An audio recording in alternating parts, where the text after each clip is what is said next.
ಹರಿಚಂದನನ್ ಕುತ್ತಿಗೆಗೆ ಅವ್ರ ತಂದೆ ಕೊಟ್ಟಿರೋ ತಾಳಿನ ಹಾಕೇ ಬಿಡ್ತಾನೆ. ಅಷ್ಟೊತ್ತಿಗೆ ಚಂದನಂಗೂ ಆಶ್ಚರ್ಯ ಆಗುತ್ತೆ, ಇವ್ರು ಯಾಕೆ ಈ ಥರ ಮಾಡಿದ್ರು ಅಂತ. ಎಲ್ಲರೂ ಅಕ್ಷತೆಗಳನ್ನ ಹಾಕ್ತಾರೆ. ಆಮೇಲೆ ಮುತ್ತುಗೂ ಸಿಟ್ಟು ಬರ್ತಿರುತ್ತೆ, ಆದ್ರೂ ಅಕ್ಷತೆ ಕಾಳು ಹಾಕ್ತಾನೆ. ಅಷ್ಟೊತ್ತಿಗೆ ನಟರಾಜ ಹೇಳ್ತಾನೆ, ಸರಿ ಕಣಮ್ಮ, ಈ ತಾಳಿ ಇರುವಾಗ ಅರಿಶಿನ ಕೊಂಬು ಯಾಕೆ, ಎರಡೆರಡು ತಾಳಿ ಬೇಡ, ಅದನ್ನು ತೆಗಿ ಅಂತ ಹೇಳ್ತಾರೆ.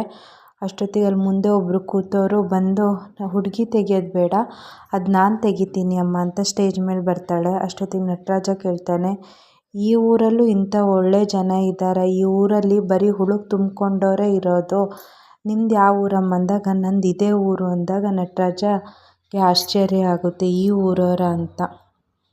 ಮುತ್ತು ಅತ್ತೆ ಹೇಳ್ತಾರೆ, ಇದನ್ನೆಲ್ಲ ನೋಡೋ ಕರ್ಮ ನಮಗೆ ಯಾಕಣ್ಣ, ನಾವಿಲ್ಲಿಂದ ಹೋಗೋಣ ಅಂತ ಹೇಳ್ತಾರೆ. ಈ ಕಡೆ ತಾಳಿ ತೆಗೆದುಕೊಟ್ಟು ಇದನ್ನು ದೇವ್ರ ಮನೇಲಿ ಇಡಿ ಅಂತ ಹೆಂಗಸು ಹೇಳುತ್ತೆ. ಅಷ್ಟೊತ್ತಿಗೆ ನಮ್ಮ ಮನೇಲಿ ಹಿರಿ ಮಗನೇ ಈ ಮನೆ ಕಳ್ಸೋ ಥರ ಅವನೇ ತೆಗೆದಿಡ್ಲಿ ಅಂತ ನಟರಾಜ ಹೇಳ್ತಾನೆ. ಮುತ್ತುಗೆ ತಾಳಿನ ಕೊಡ್ತಾಳೆ.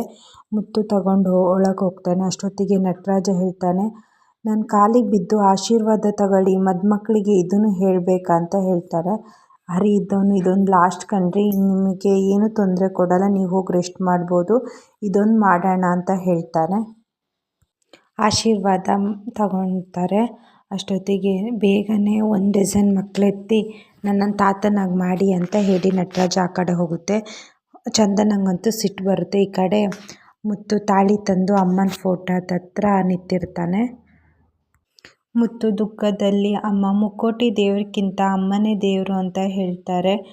ಚಂದನ್ ಅವರು ಈ ಮನೆಗೆ ಬಂದಾಗ ನೀನೇ ವಾಪಸ್ ಬಂದಷ್ಟು ಖುಷಿ ಆಯ್ತಮ್ಮ, ಆದರೆ ಈಗ ಅವರು ಮನೆ ಬಿಟ್ಟು ಹೋಗ್ತೀನಿ ಅಂತ ಹೇಳ್ತಿದ್ದಾರಮ್ಮ, ನನಗೆ ನೀನೇ ಮತ್ತೆ ಹೋದಂಗೆ ಅನ್ನಿಸ್ತಿದೆ ಅಮ್ಮ ಅಂತ ಜೋರಾಗಿ ಅಮ್ಮನ ಮುಂದೆ ಹತ್ಬಿಡ್ತಾನೆ. ಚಂದನ್ ಅವರು ಇದೇ ಮನೇಲಿ ಇರಬೇಕಮ್ಮ, ಅವ್ರು ಎಲ್ಲಿಗೂ ಹೋಗಬಾರ್ದು, ನೀನೇ ಹೇಗಾರು ನಿಂತು ಇದನ್ನು ಕಾಪಾಡಬೇಕಮ್ಮ ಅಂತ ಫೋಟೋದ ಮುಂದೆ ಅಳ್ತಿರುವಾಗ ಅವ್ರ ಅಮ್ಮನ ಫೋಟೋದಿಂದ ಹೂ ಬಂದು ಬೀಳುತ್ತೆ. ಮುತ್ತುಗೆ ತುಂಬ ಖುಷಿಯಾಗುತ್ತೆ, ಅಮ್ಮ ಆಶೀರ್ವಾದ ಕೊಟ್ಟರು ಅಂತ ಅಲ್ಲಿಂದ ಕಣ್ಣೀರು ಒರೆಸ್ಕೊಂಡು ಹೋಗ್ತಾನೆ. ಮುತ್ತು ಸೀದಾ ಹೊರಗೆ ಬರ್ತಾನೆ. ಈ ಕಡೆ ಫೋಟೋಗ್ರಾಫರು ಆ ಥರ ಫೋಸ್ ಕೊಡಿ, ಈ ಥರ ಫೋಸ್ ಕೊಡಿ, ನಿಲ್ಲಿ ಅಂತ ಹೇಳ್ತಾ ಇರ್ತಾನೆ. ಅಷ್ಟೊತ್ತಿಗೆ ಚಂದನಂಗೆ ಸಿಟ್ಟು ಬರುತ್ತೆ, ಇದನ್ನೆಲ್ಲ ನಿಲ್ಲಿಸಿ ಇಲ್ಲಿಗೆ ಅಂತ ಹೇಳ್ತಾರೆ. ಅಷ್ಟೊತ್ತಿಗೆ ಹರಿ ಹೇಳ್ತಾನೆ, ಫೋಟೋಗ್ರಾಫರಿಗೆ ನಾನೇನಾದ್ರು ಹೇಳಿದ್ನನ್ರಿ, ನಮ್ಮ ಅಣ್ಣ ಇದು ಮಾಡಿದಲ್ಲ, ನೀವೇನು ಟೆನ್ಷನ್ ಮಾಡ್ಕೋಬೇಡಿ, ಈಗ ಅಣ್ಣಂಗೂ ಗೊತ್ತಾಗಿದೆಲ್ಲ, ನಾಳೆನೇ ನೀವು ಹೋಗ್ಬೋದು ಅಂತ ಹೇಳ್ತಾರೆ. ಅಷ್ಟೊತ್ತಿಗೆ ಫೋಟೋಗ್ರಾಫರ್ ಸ್ವಲ್ಪ ಎತ್ಕೊಳ್ಳಿ ಅಂತ ಹೇಳ್ತಾರೆ. ಅವನು ಎತ್ಕೊಳ್ಳಲ್ಲ. ಆವಾಗ ಮಯೂರ ಹೇಳ್ತಾನೆ, ಮನೇಲಿ ಭಾರದ ಕೆಲಸ ಮಾಡಿದರೆ ಈಗ ಆರಾಮಾಗಿ ಎತ್ಕೋಬೋದು ಅಂತ ತಮಾಷೆ ಮಾಡ್ತಾರೆ.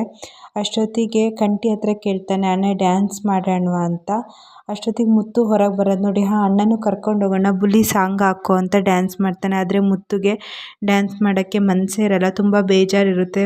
ತಮ್ಮನವರೆಲ್ಲ ಫೋರ್ಸ್ ಮಾಡಿ ಮತ್ತೊಂದು 2 ಸ್ಟೆಪ್ಪು ದುಃಖದಲ್ಲೇ ಡ್ಯಾನ್ಸ್ ಮಾಡ್ತಿರ್ತಾನೆ. ಈ ಕಡೆ ನಟರಾಜ ಎಣ್ಣೆ ಕುಡಿತಾ ಇರ್ತಾನೆ. ನಟರಾಜನ ಜೊತೆ ಕೂತವ್ರು ಹೇಳ್ತಾರೆ, ನೀನು ಆಗ್ಬೋದು ಕಣ, ಸೊಸೆಗೆ ಚಿನ್ನ ತಾಳಿನೇ ಹಾಕ್ಸ್ಬಿಟ್ಟು ಊರ ಜನ ಬಾಯಿನೇ ಮುಚ್ಚಿಸಿ ಅಂತ ಮಾತಾಡ್ತಿರ್ತಾರೆ. ಈ ಕಡೆ ಹರಿ ಫೋಟೋಗ್ರಾಫರ್ನ ಕರೆದು, ಹುಡುಗಿಗೆ ಸ್ವಲ್ಪ ನಾಚಿಕೆ, ತೆಗಿಯೋ ಫೋಟೋನೇ ಸಿಂಪಲ್ಲಾಗಿ ನೀಟಾಗಿ ತೆಗಿ, ಬೇಕಾದ್ರೆ 10 ರೂಪಾಯಿ ಎಕ್ಸ್ಟ್ರಾ ಕೊಡ್ತೀನಿ ಅಂತ ಹೇಳ್ತಾನೆ. ಅಷ್ಟೊತ್ತಿಗೆ ಫೋಟೋಗ್ರಾಫರ್ 10 ರೂಪಾಯಿನ, ಹಾಂ ಸರಿ ಸರಿ, ನೀನು ನಿಂತ್ಕೊ, ನಾನು ತೆಗಿತೀನಿ ಅಂತ ಹೇಳ್ತಾರೆ. ಈ ಕಡೆ ಭಾರತಿ, ಅವಳು ಮತ್ತು ಮುತ್ತು ನಿಂತ್ಕೊಂಡು ರಿಸೆಪ್ಷನಿಗೆ ನಿಂತಿರೋ ಕನಸನ್ನ ಕಾಣ್ತಾ ಇರ್ತಾಳೆ. ಅಷ್ಟೊತ್ತಿಗೆ ಭಾರತಿ ಅಮ್ಮಮ್ಮ ಬಂದು, ಏನೇ ಕನಸು ಕಾಣ್ತಾ ಇಲ್ಲಿ ನಿಂತಿದ್ಯಾ, ಮನೇಲಿ ಅಷ್ಟು ಕೆಲಸ ಉಂಟು, ಅದನ್ನು ಬಿಟ್ಟು ಇಲ್ಲಿ ಬಂದಿದ್ಯಾ, ಅಯ್ಯೋ ಅಮ್ಮ ನೀನು ಇಷ್ಟ ತನಕ ಏನು ಮಾಡ್ತಿದ್ದೆ, ಕದ್ದು ನೋಡ್ತಾ ಇದ್ದೆ ಅಲ್ಲ ಅಂತ ಹೇಳ್ತಾರೆ. ಹೌದು, ನಿನ್ನ ಜೊತೆ ಒಂದು ಪ್ರಾಣಿ ಇತ್ತಲ್ಲ, ಅದು ಎಲ್ಲಿ ಅಂತ ಹೇಳ್ತಾರೆ. ನಿಂದು ಜಾಸ್ತಿ ಆಯಿತು ಅಂತ ಹೇಳ್ತಾಳೆ. ಅಷ್ಟೊತ್ತಿಗೆ ಭಾರತಿ ಓಡಿ ಹೋಗ್ತಾಳೆ. ಈ ಕಡೆ ಕಾತ್ಯಾನಿ ಹೇಳ್ತಾಳೆ, ಹೀಗೆ ಬಿಟ್ಟರೆ ಆಗಲ್ಲ, ಇವಳಿಗೊಂದು ಹುಡುಗನ ನೋಡಿ ಮದುವೆ ಮಾಡಿ ಕಳಿಸ್ಬೇಕು ಅಂತ ಹೇಳ್ತಾ ಇರ್ತಾಳೆ. ಈ ಕಡೆ ಊಟಕ್ಕೆಲ್ಲ ರೆಡಿ ಮಾಡ್ತಾ ಇರ್ತಾರೆ. ಅಷ್ಟೊತ್ತಿಗೆ ನಟರಾಜ ಬಂದು, ನಿಧಾನ ಊಟ ಮಾಡಿ, ಎಲ್ಲರೂ ಊಟ ಮಾಡಿ ಅಂತೆಲ್ಲ ಹೇಳ್ತಾ ಇರ್ತಾನೆ. ಅಷ್ಟೊತ್ತಿಗೆ ಒಂದು ಹೆಂಗಸು ಹೇಳ್ತಾನೆ, ನಿಮ್ಮ ಹರಿ ಒಳ್ಳೆ ಹುಡುಗಿನೇ ಮದುವೆ ಆಗಿದ್ದಾನೆ, ಅವಳನ್ನ ಚೆನ್ನಾಗಿ ನೋಡ್ಕೊಳ್ಳಿ, ಮತ್ತೆ ಮನೆ ಬಿಟ್ಟು ಹೋಗ್ದಿಲ್ದಂಗೆ ನೋಡ್ಕೊಳ್ಳಿ ಅಂತ ಹೇಳ್ತಾನೆ. ಅಷ್ಟೊತ್ತಿಗೆ ನಟರಾಜ, ಕೊಡ್ಲಿಲ್ವಾ ಚಿನ್ನದ್ದು ಸರ, ಹೋಗಲ್ಲ ಅಂತ ಹೇಳ್ತಾ ಇರ್ತಾನೆ. ಅಷ್ಟೊತ್ತಿಗೆ ಕಂಟಿಗೆ ಸಿಟ್ಟು ಬಂದು, ಓಯ್ ನೀನು ಈ ಕಡೆ ಹೋಗಯ್ಯ ಫಸ್ಟು ಸುಮ್ಮನೆ, ನಿಮಗೆ ಸುಮ್ಮನೆ ಊಟ ಮಾಡೋಕ್ಕಾಗಲ್ವಾ, ಬೇಕಾದ್ರೆ ಇನ್ನೊಂದು ಸ್ವಲ್ಪ ಹಾಕ್ತೀನಿ, ತಿಂದು ಕೈ ತೊಳ್ಕೊಂಡು ಹೋಗಿ ಆ ಕಡೆ ಅಂತ ಸಿಟ್ಟಲ್ಲಿ ಹೇಳ್ತಾನೆ. ಆ ಕಡೆ ನಟರಾಜ ಹೋಗ್ತಾನೆ. ಮಯೂರ ಹೇಳ್ತಾನೆ, ಅಣ್ಣ ನಾವು ಒಂದು ಫ್ಯಾಮಿಲಿ ಫೋಟೋ ತಗೊಳ್ಳೋಣ ಅಂತ. ಮುತ್ತುಗೆ ಮನಸ್ಸೇ ಇರಲ್ಲ, ಬೇಡ ಅಂತ ಹೇಳ್ತಾನೆ. ಮತ್ತು ಹಿಂಗೆ ಫೋರ್ಸ್ ಮಾಡಿ ಮುತ್ತುಂಗೆ ಕರ್ಕೊಂಡು ಹೋಗ್ತಾರೆ.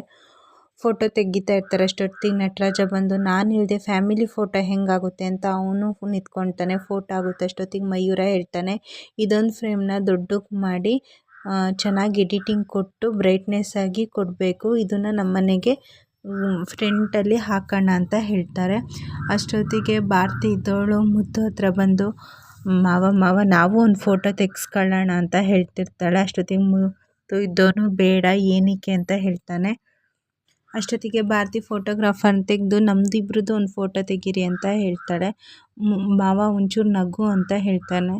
ಹ್ಞೂ ಅಂತ ಹೇಳ್ತಾರೆ. ಫೋಟೋ ತೆಗಿತಾ ಇರ್ತಾರೆ ಭಾರತಿ ಹಾಗೂ ಮುತ್ತುದು. ಭಾರತಿ ಹೇಳ್ತಾಳೆ, ಮಾವ ಈ ಫೋಟೋ ಬಂದ ತಕ್ಷಣ ನನಗೆ ಕೊಡಬೇಕು, ನಾನು ದೊಡ್ಡ ಫ್ರೇಮ್ ಮಾಡಿ ಹಾಕ್ಸ್ಕೊಳ್ತೀನಿ ಅಂತ ಹೇಳ್ತಾರೆ. ಹ್ಞೂ ಸರಿ, ಬಂದ ತಕ್ಷಣ ನಿಂಗೆ ಹೇಳ್ತೀನಿ. ಸರಿ ಮಾವ, ನಾನು ಇನ್ನು ಹೋಗ್ತೀನಿ, ಇಲ್ಲ ಸೌದೆಲ್ಲೇ ನಮ್ಮಮ್ಮ ಹೊಡಿತಾರೆ ಅಂತ ಹೇಳ್ತಾರೆ. ಅಷ್ಟೊತ್ತಿಗೆ ಹೊರಡೊತ್ತಿಗೆ ಕರೀತಾನೆ ಮುತ್ತು, ನಿಂತ್ಕೋ ಬಾ ಅಂತ ಹೇಳಿ ಅವಳನ್ನ ಕರ್ಕೊಂಡೋಗಿ ಊಟ ಬಡಿಸ್ತಾರೆ. ಸರಿ ನಾನು ದೊಡ್ಡಪ್ಪನ ಕರ್ಕೊಂಬರ್ತೀನಿ ಅಂತ ಹೋಗ್ತಾನೆ ಮುತ್ತು. ಅಷ್ಟೊತ್ತಿಗೆ ಭಾರತಿ ಹೇಳ್ತಾಳೆ, ಮಾವ ಬೇಡ ಮಾವ, ಶುಭ ಕಾರ್ಯಕ್ಕೆ ಕರಡಿ ಬಂದರೆ ಸರಿಯಾಗಲ್ಲ, ಅವ್ರನ್ನ ಕರಿಬೇಡ ಅಂತ ಹೇಳ್ತಾರೆ. ಸರಿ ಆಯಿತು ಅಂತ ಮುತ್ತು ಹೇಳಿ ಅವಳಿಗೆ ಏನು ಬೇಕು ಅಂತ ಬಡಿಸ್ತಾ ಇರ್ತಾನೆ. ಮಯೂರ ಬಂದು ಕರೀತಾನೆ, ಬನ್ನಿ ಅಣ್ಣ ಬನ್ನಿ, ಅದಕ್ಕೆ ಊಟಕ್ಕೆ ಹೋಗೋಣ ಅಂತ. ಚಂದನ ಇದ್ದಳು, ನನಗೆ ಬೇಡ ಅಂತ ಹೇಳ್ತಾರೆ. ಅಷ್ಟೊತ್ತಿಗೆ ಮಯೂರ, ಏನು ಅದಕ್ಕೆ ಇದೆಲ್ಲ ಅರೇಂಜ್ ಮಾಡಿರೋದು ನಿಮಗೆ, ದೇವರಿಗೆ ನೈವೇದ್ಯ ಇಟ್ಟಿದ್ದು ತಿನ್ನಲ್ಲ ಅಂದರೆ ಹೆಂಗಾಗುತ್ತೆ. ಅಷ್ಟೊತ್ತಿಗೆ ಹರಿ ಇದ್ದವನು, ನನಗೂ ತುಂಬ ಹೊಟ್ಟೆ ಹಸಿತಿದೆ ಬನ್ನಿ ಅಂತ ಅವಳು ಕೈ ಇಟ್ಕೊಂಡು ಎಳ್ಕೊಂಡು ಹೋಗ್ತಾರೆ. ಚಿದಂಬರ ಮನೆ ಮುಂದೆನೇ ಕುಡಿತಿರ್ತಾನೆ. ಅಷ್ಟೊತ್ತಿಗೆ ನಟರಾಜ ಬಂದು, ಏನು ನನ್ನ ಮನೆ ಮುಂದೆ ಕುಡಿತಾ ಇದೆಯಾ ಅಂತ ಅವನಿಗೆ ಹೇಳ್ತಿರುವಾಗ, ಇದು ನನ್ನ ಮನೆ ಅನ್ನೋಷ್ಟೊತ್ತಿಗೆ ಕಂಠಿ ಅಲ್ಲಿಗೆ ಬರ್ತಾನೆ. ಅಲ್ಲಿಗೆ ಸ್ಟಾಪ್ ಮಾಡ್ತಾನೆ.